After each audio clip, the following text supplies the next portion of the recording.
So ಗಮನವಿಟ್ಟು ಕೇಳಿ, ನಾನು ಇವತ್ತು ನಿಮಗೆ ಜಗತ್ತಿನ ಬೆಸ್ಟ್ ಫ್ಯಾಟ್ ಬರ್ನರ್ ಯಾವುದು ಅಂತ ಹೇಳಿಕ್ಕಿದ್ದೀನಿ. ಸೊ ಈ ವಿಡಿಯೋವನ್ನ ಕೊನೆ ತನಕ ನೋಡಿ. ಫ್ಯಾಟ್ ಯಾವಾಗ ಬರ್ನ್ ಮಾಡ್ಬೇಕಾಗತ್ತೆ?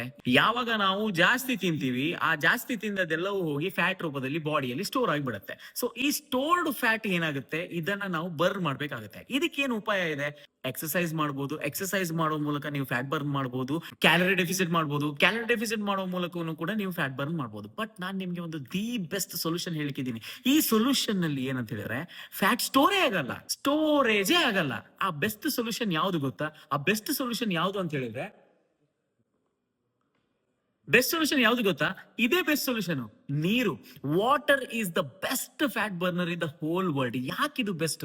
ಯಾಕಂತ ಹೇಳಿದ್ರೆ, ನೀವು ದಿನಕ್ಕೆ ಸಫಿಶಿಯಂಟ್ ನೀರನ್ನ ಕುಡಿದ್ರೆ ನಿಮಗೆ ಜಾಸ್ತಿ ಕ್ರೇವಿಂಗ್ಸ್ ಆಗಲ್ಲ, ನಿಮಗೆ ಜಾಸ್ತಿ ಹಸಿವಾಗಲ್ಲ.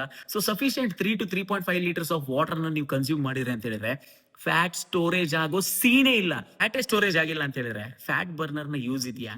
ಅಂಗೈಯಲ್ಲಿರುವಂತಹ ಬೆಸ್ಟ್ ಫ್ಯಾಟ್ ಬರ್ನರ್ ಅನ್ನ ಕರೆಕ್ಟ್ ಆಗಿ ಯೂಸ್ ಮಾಡ್ಕೊಳ್ಳಿ.